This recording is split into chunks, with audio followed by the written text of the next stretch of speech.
guys, and welcome to Knit Grit. My name is Cody Lee, and in today's video I'm going to be showing you how I turned my pie. I made so many pies. I don't know why I made this many pies, but it happened, and they're really quick and easy. I originally just made one to go along with the Sharon meme, Vice, however you say it. I'm gonna pop a couple of the memes up here in case you have no idea what I'm talking about.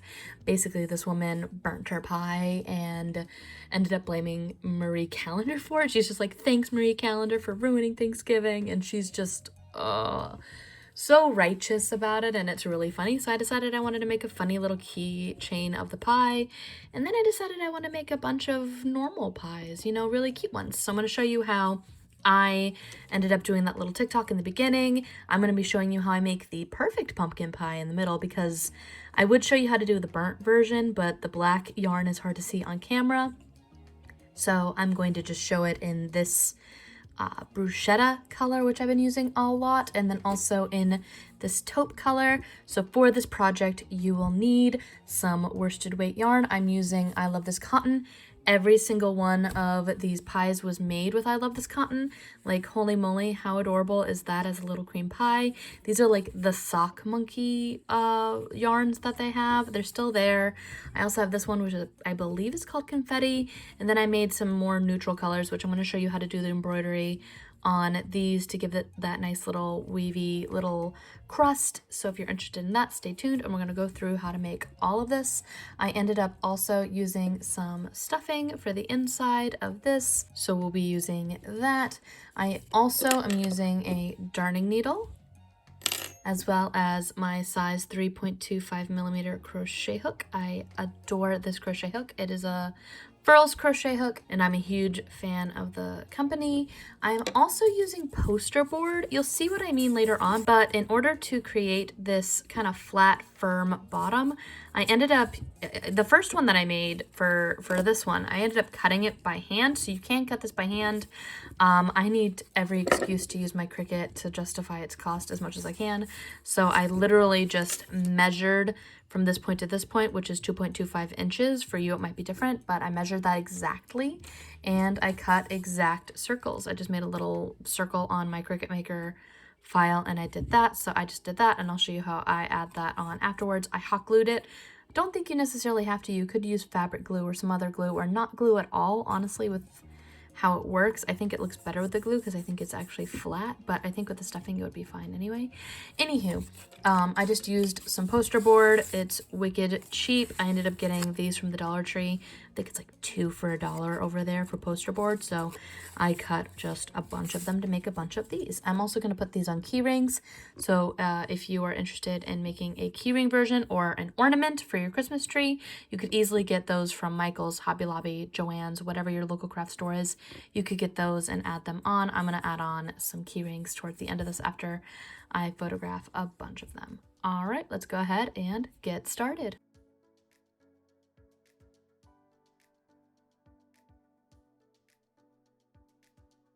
Okay, so for this tutorial, we're going to be using, again, this Bruschetta color.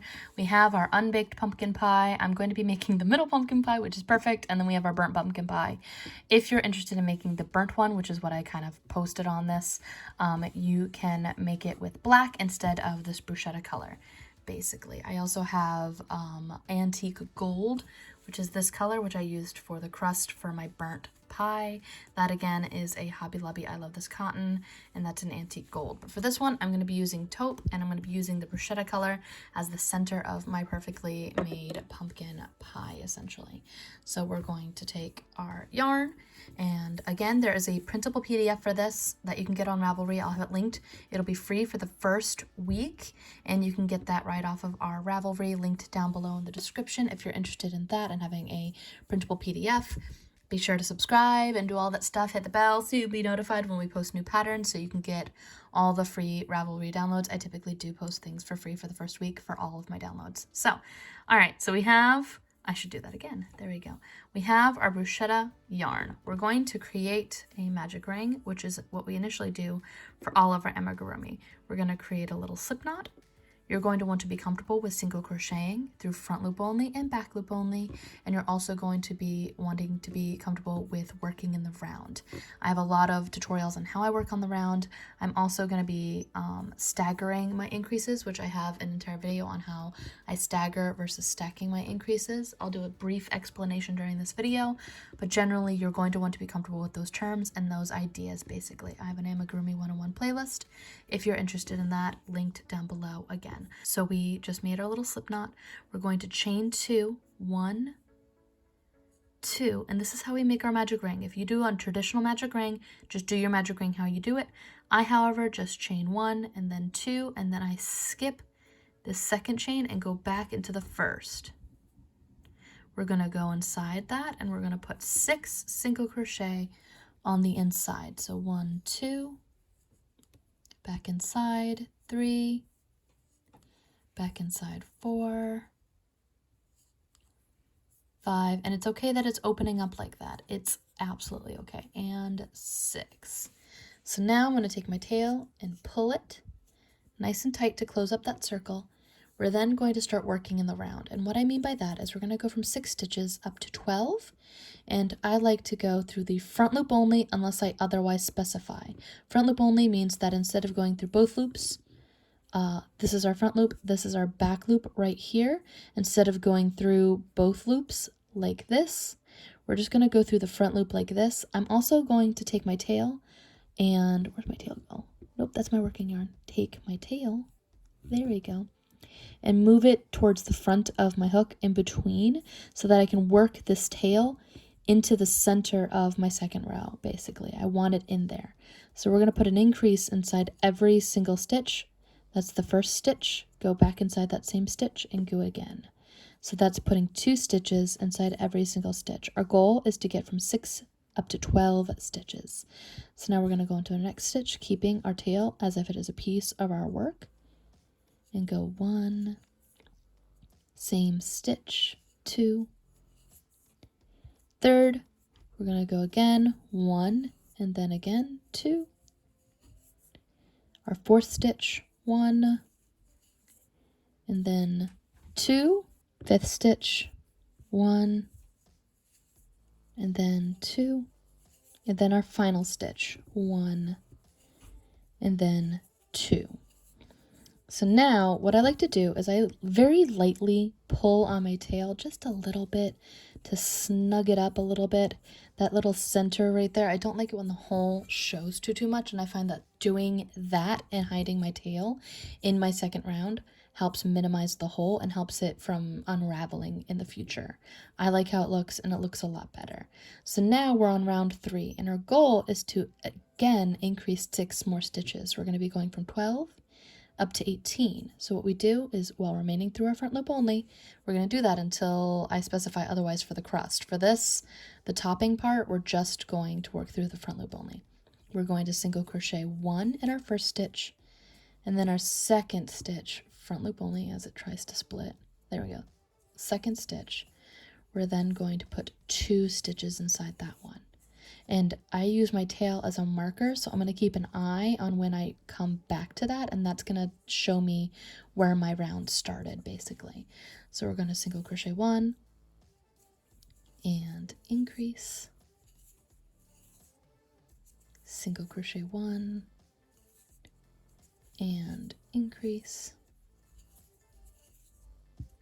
1 and increase, 1 and increase. This is the 5th time, and now our last time is 1 and increase.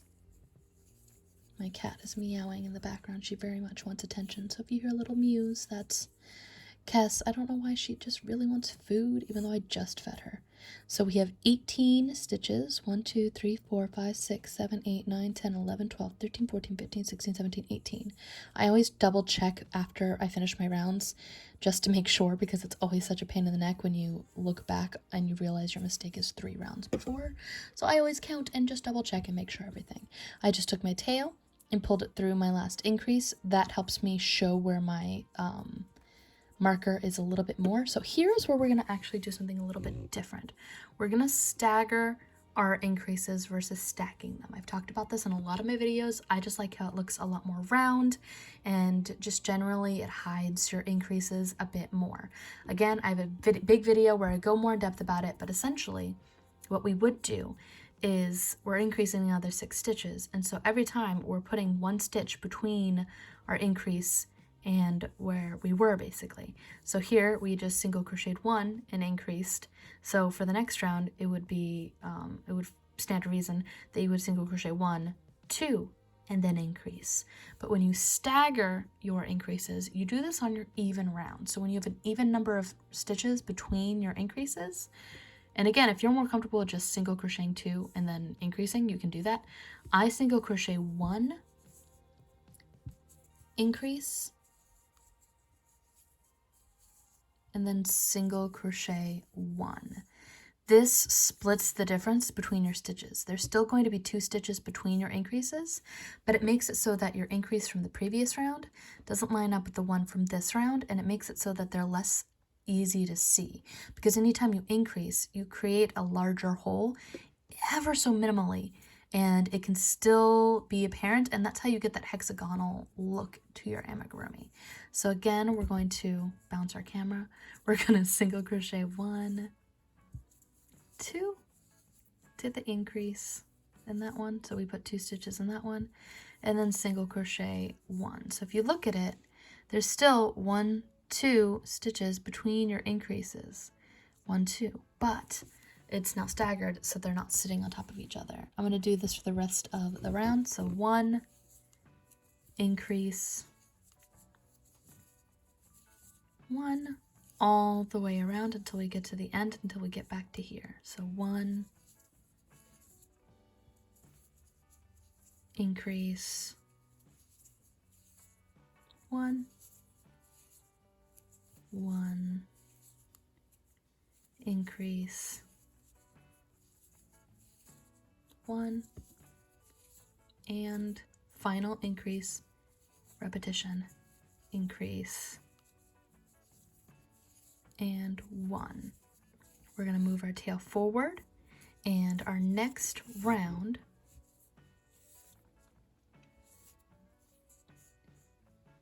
we are on our 5th round now.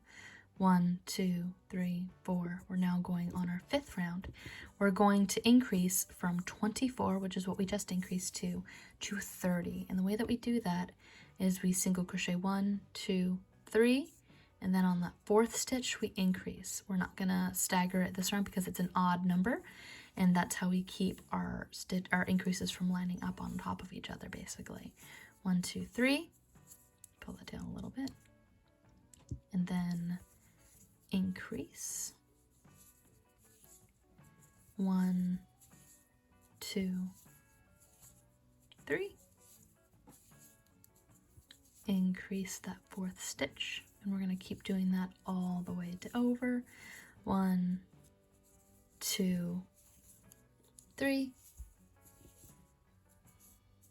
increase, or drop our work, that's the same thing, increase, there we go, 1, 2, I am struggling with that patch of yarn. I wonder if it's because I've balled it a long time ago.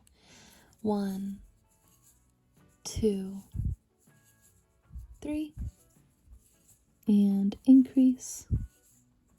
We have 2 more repetitions. 1, 2, 3,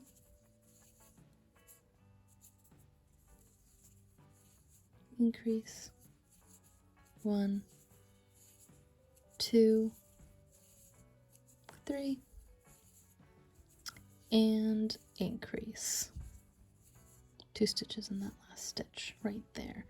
So what we're going to do here is try to get Henrietta, my current yarn ball, Henrietta, from tangling. My yarn likes to try to double wrap itself around Henrietta, and I'm not about that life.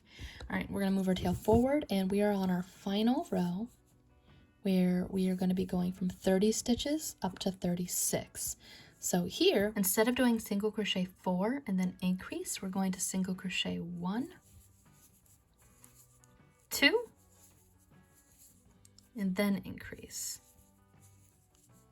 So 1, 2, increase, and then 1, 2. Again, splitting the difference, making it so that our increases do not line up. One increase from before is over there, and now it's over here.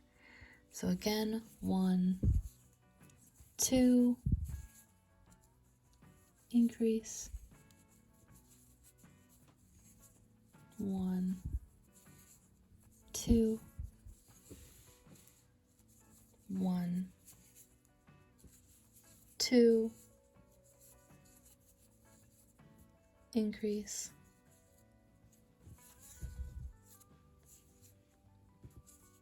1, 2,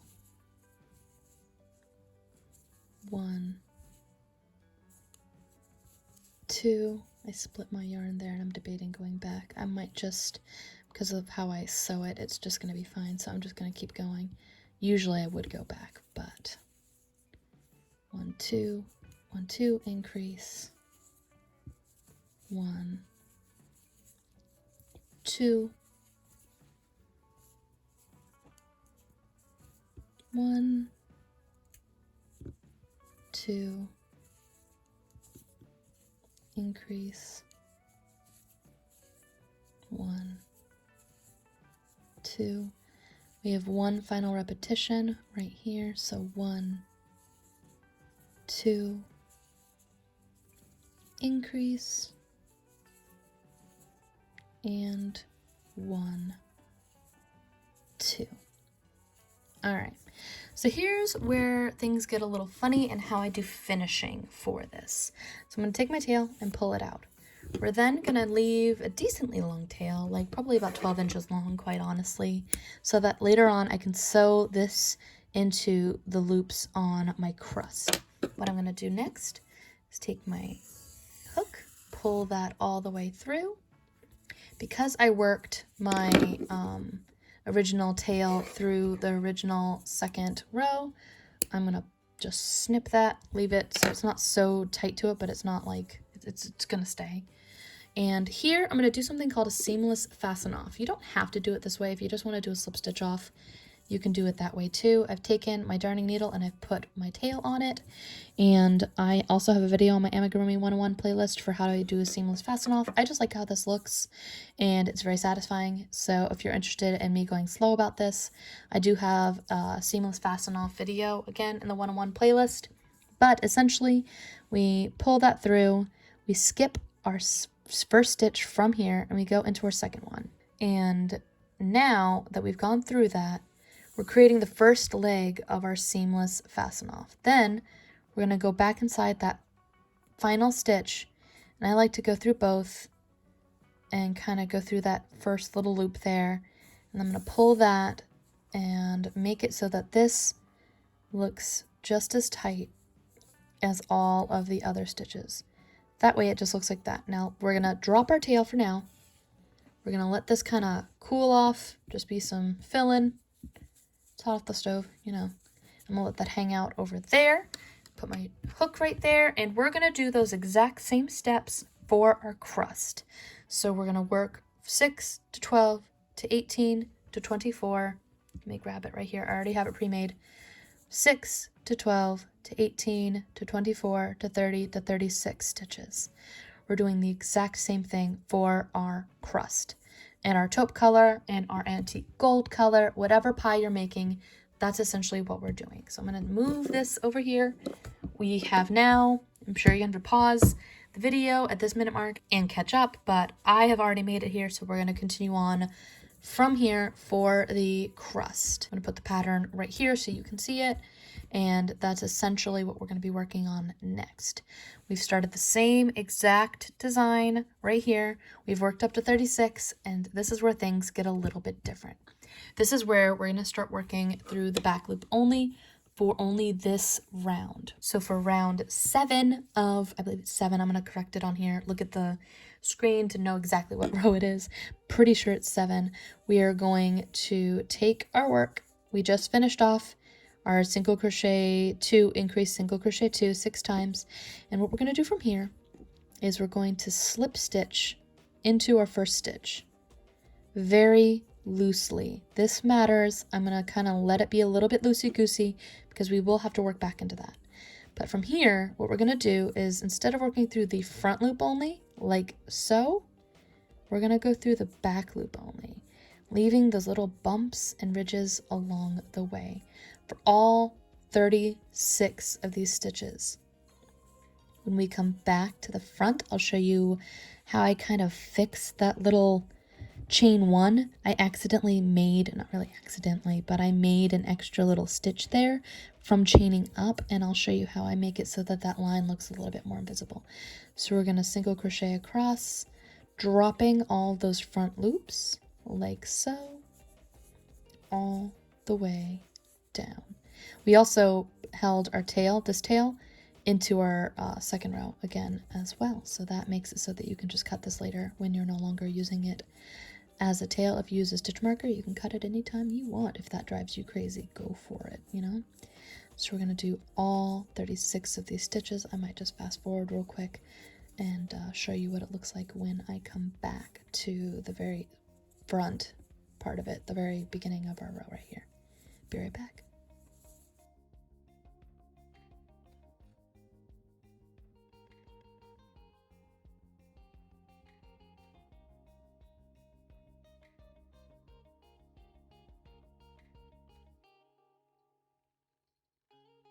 All right, we are getting back to the beginning. I have 1 and then 2 stitches left. This little chain 1 here looks kind of wonky. I could just work into it, but what I'd like to do here is actually just kind of do a decrease, because it kind of just makes it uneven. You don't have to do this way, but I like to just go underneath the loops and put them together. And for the next 2 rounds from here on out, I'm going to take that tail and go forward. We're going to just now work through the front loop only, just like we did before. This matters because if you're not working through the front loop only, you're gonna end up like just with this round here, you have none of these loops that you can work into. All of these little ridges right here are ones that you're going to sew your stuffing, your filling into afterwards. So we're just going to work through the front loop only, dropping those back ridges so that you have something to sew into later on. We're going to just single crochet around all of these, and again, it's really boring to watch me just single crochet 72 stitches, so I'm going to just do a little fast forward through this part as well.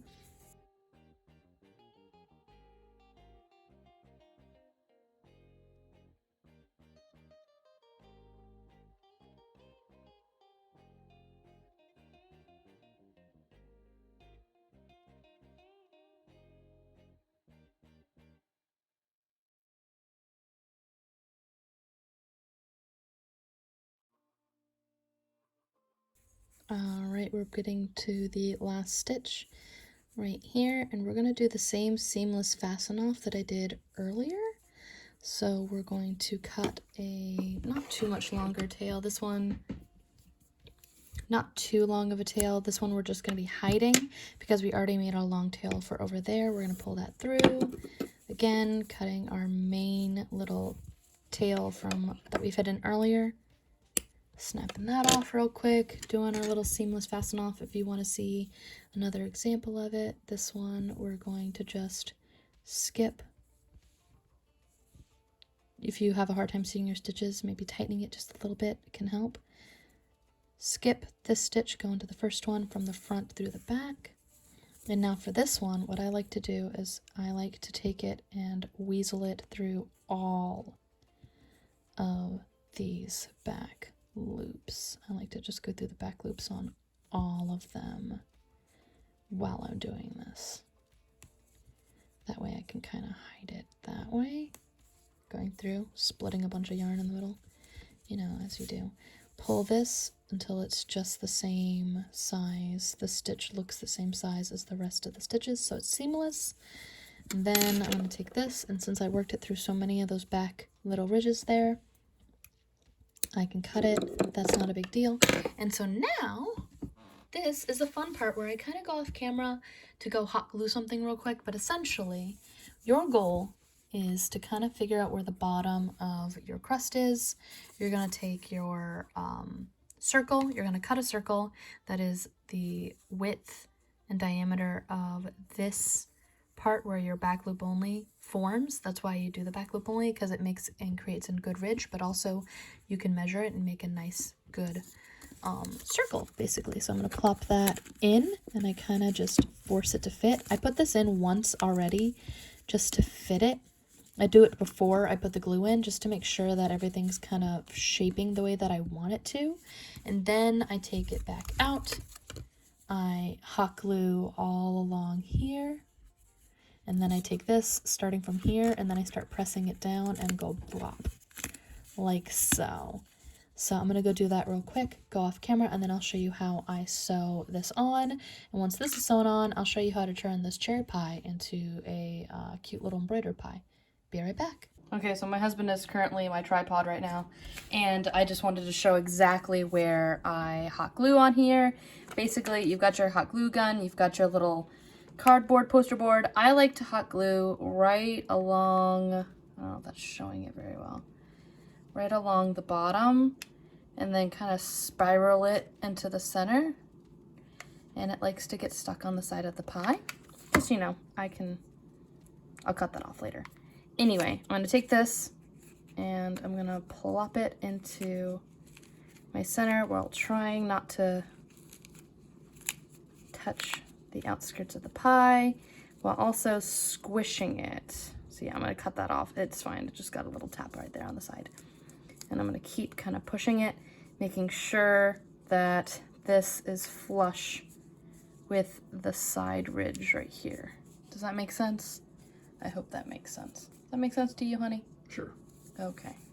So basically, that's it. And let's go ahead and go over back to the desktop where I'm not just lighting things with flashlight, and show you how I sew this on. Be right back. Okay, so now we have our hot glued on. I had to cut a little bit off the side here because I got hot glue on the side of my pie here, but it's fine. Once I sew everything, it'll look okay. So we're gonna take our top, our little filling part right here. We're gonna put our darning needle onto our thread here, our tail. And here, I like to focus on my little back ridges here. See all these little ridges from where we dropped because we were going through front loop only? What I like to do to start here is I like to kind of marry them together. So see how if I go here, there's the back ridge here and it starts up over here? I'm gonna actually put my darning needle through both of those. So go in from the bottom, go into the top, only through those little back ridges, so just those two little parts. And from here on out, that kind of joins them together to make a nice even circle. That just marries them and puts them together. I'm gonna take my darning needle and pull it through. And because I went through from the back to the front on that side, I'm not gonna pull it too tight, because if I do, it'll warp that stitch. But I'm then gonna take my darning needle and go from the back to the front on that side, pull it, go again. Now I have the next ridge. We're not going to go through anything secondary there. We're just going to go through like that, pull through, find your next stitch on this side. I try not to go too tight. I do it like 3 times and then I tighten it. Go through the back ridge on this side. Make sure you don't overlay too much on that stitch. That tends to be kind of hidden. And now that I've done 3 of them, now I'm going to tug my tail just taut enough to make it so that it kind of pulls it all together, basically. So I'm going to go again, 1, go through the back to the front, 2, go through that one, go through the next one, and we're going to do that until we get it to where we only have like that much of an opening. That way I can stuff it. I want to make sure that there's enough time to stuff it. Pull our tail very gently but firm, and you can see that that kind of makes a nice even ridge there. I'm gonna go finish up the rest of this, and then I'll be right back and show you how I stuff. And then after that, I'm gonna show you how on the red pie, how I make this cute little embroidery on it. Be right back. Okay, so I've gone all the way around until the last like inch or so. I like to leave this many stitches here, and here I like to just take some small balls of polyfill and start kind of cupping it towards where the entrance is right there. And that is how I basically stuff this. I'm just gonna keep going until I get the amount that I need, split up all of this into little pieces, and then I'll show you how I finish off on the little part here. I apologize if you can hear cars. It is raining / snowing. It's snaining outside, so everything is just super duper loud. I also like to try to focus some of my polyfill right in the center there, because that way it just comes out a little bit more even looking, so I can squish it out, if you know what I mean. Now that I've got that much stuffed there, I'm gonna kind of do one repetition at a time and make sure like 1 or 2 stitches closed up, and then continue on just to make sure that everything looks good. Tug, and we're gonna keep putting a little bit more. We need some more stuffing in there.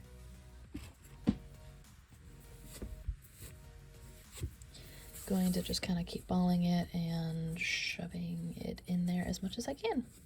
Yeah, that's pretty much all there is to the stuffing portion. I'm terrible at stuffing, honestly. Like, it is my least favorite part of any amigurumi is the stuffing part, because it's how it takes shape, and honestly you can end up with some weird lumps with amigurumi, and I'm just not about that life, and I don't know how to do better at it. I've genuinely listened to people's comments trying to give me constructive criticism on it, and I'm not good at it. I'm just coming to terms with it, basically. So I'm going to keep going. I think that's about as stuffed as I want it to be. I'm going to put just a little bit more on this little edge here. Oh, there we go. There we go. Trying to make it so that that is underneath this lip, essentially. And we're going to go underneath and finish up how we were doing it this entire time. Trying to make sure that this is a bit more visible. That way I don't get the stuffing inside my stitches as I sew. That's why I kind of don't stuff it until I'm really far along. That's why I don't really stuff it until I'm really far along. That way I don't get the stuffing in as many stitches. I'm not the best at it, honestly. There we go. Go through this stitch. That's the one that I need. Go through not pulling up the stuffing. Go through that loop. There we go. I can do it. The ending's always the toughest part to sew for me. Put that through there. Oh, look what I did. Okay, let's fix that. I picked up some stuffing along the way, and I don't know how I did that. How did I even do that? It just like went right through it. All right, it's fixed now. There we go. Pull that in. Tug it, and now on this last one I don't have something to put it through, so I just kind of put it underneath the initial one right there and try to get it as far away from the center as I can. Tug, tug. That way it is practically seamless. I don't see any seams. I squish it around a lot to make sure that it's all kind of flat and it looks cute, but that's pretty much it when it comes to our little pumpkin pie. And if you are making a burnt pumpkin pie, you're done until you want to add if you wanted to add catnip, you would have done that during the stuffing phase before you sewed this all together. I probably put a little tag there telling you that this is the point where you stuff. But that's pretty much it. If you want to add a keychain, you can add it. I usually add it right along here because that's where it's structurally like really strong. If you want to add, make it into an ornament, you could do it that way as well. I'm going to cut this tail right here, and that is pretty much it for the pumpkin pie portion. We're now going to turn this cherry pie. I made 2 cherry pies. I think this one's also a cherry pie, but I don't know why. I just really like that yarn. But what we're going to do now is we're going to take the same color as your crust, and you're going to want to take that and make a nice absurdly long tail. So I'm making it literally like 2 feet long. I'd rather have too much than too little. This is just like 2 feet of yarn, and what we're going to do is we're going to take our needle, we're going to grab here, and I like to make it as even as I can just for now. It makes it easier, so I just pull like that, make it even, and we're going to grab our cherry pie. We're not going to make it that even, actually. We're going to make it so it's a little uneven. There we go. We're going to take our darning needle and we're going to go up from where we originally started. So I like to pop this through only the cream part. So always try to focus wherever you're going in and out is only where the cream is started and where it was joined originally along here. So right there, I'm going to pop up, pull that through until I only have about 6 inches left on this side. Then I'm going to take this and go over the center. So I'm going over my original 6 single crochet. That way I can get this as centered as I want. And that's good. I'm going to hold that, put my needle in through there and go over 2 stitches through right there. I'm going to go one direction first and then go over the next way. So I'm going to go down here, match it so that it's straight and even. Go over again 2 stitches. Plop it like that. And then go up and match it again 2 stitches. Then I'm going to go all the way over so that it is 2 stitches over from the center over here and plop that over that way. Essentially, I'm just doing 2 stitches across. I just wanted to make this one centered first. That way I knew that that was the center. It helps make it a bit more even. We're going to look over here and again, 2 stitches over, just like that. Bonk. Bounce the camera for good luck. Flip our little guy again, go over 2 stitches, and here is where I start doing things a little bit more funky. I'm going to take my darning needle and plop it out where my first one over here is standing out. So we're going to grab that and pull that through, just make it like that, and then take this and go up and over 2 stitches, just like that, so that it is nice and even. Go down, go over, go through 2 stitches, that way you're on the center again. Just trying to make this as even as I can. I've done a couple of these, but I'm still not always the best at embroidery either. I try to show what I do, but I'm just not always the best at explaining how I do things with my weird brain. All right, so basically we're gonna go over again. That one's all nice and centered. And now I need to pull my string a little bit. We're gonna go up. Make sure it's over 2 stitches and then go over into here where you started. We're gonna go here. That way it's all lined up, kind of give it a little tug between. That way it all kind of just stays. Then we're gonna take this and go through where we originated over here and then kind of throw it out as much as you can because you've done 5 strands on each one, essentially. Tug that. I need that to be a bit more, I'm not happy with that. Okay, let's fix that. You can always pull out and try to make it a bit easier. So I don't like how that's looking. I want it to look more like it's in line with that one, so I'm going to try to fix that. We're going to try to go here instead and see if that fixes it. That fixes it. Okay. So if you got to undo it, you got to undo it. It's okay. I've undone so many of these, it's ridiculous. Actually, I'm not happy with that either. I'm not happy with how it looks up there. So let's try to fix that up there real quick. It doesn't look right. It just doesn't look right. So let's put this a bit more off kilter maybe through here. There we go. Maybe that'll look a bit better to me. There we go. And that's why. There we go. We figured it out. We got there. Oh, as I throw this off the camera. There we go. Come on. Untangle. Because of course, why wouldn't you tangle on the last one? All right, so there we go. That looks pretty good to me, and I'm happy with how that looks. I did that for a bunch of these different colors. I don't know how that would look with the variegated one, but it could be cute. I think it probably could be really cute with this one, especially this nice little confetti yarn. But that's pretty much it when it comes to this tutorial. Let me know what kind of pies you make down in the comments down below. I think these are super cute and would make a great ornament gift, especially if you know somebody that makes pies or really just want to be funny and make the burnt one. Make a little burnt ornament for this year because, you know, totally fits the theme of the year. A little bit of a hot mess this year. Let's hope 2022 is a little bit better. I think that would be great. But that's pretty much it. Thank you for watching this video. And before we go, I would like to give a little shout out to my Patreon supporters. If you're interested in supporting the channel, you can go to patreon.com/knit and you can help support us over there. We have free rewards over there, like free patterns and stuff like that. So if you're interested in that kind of thing, you can do that over there. That's pretty much it.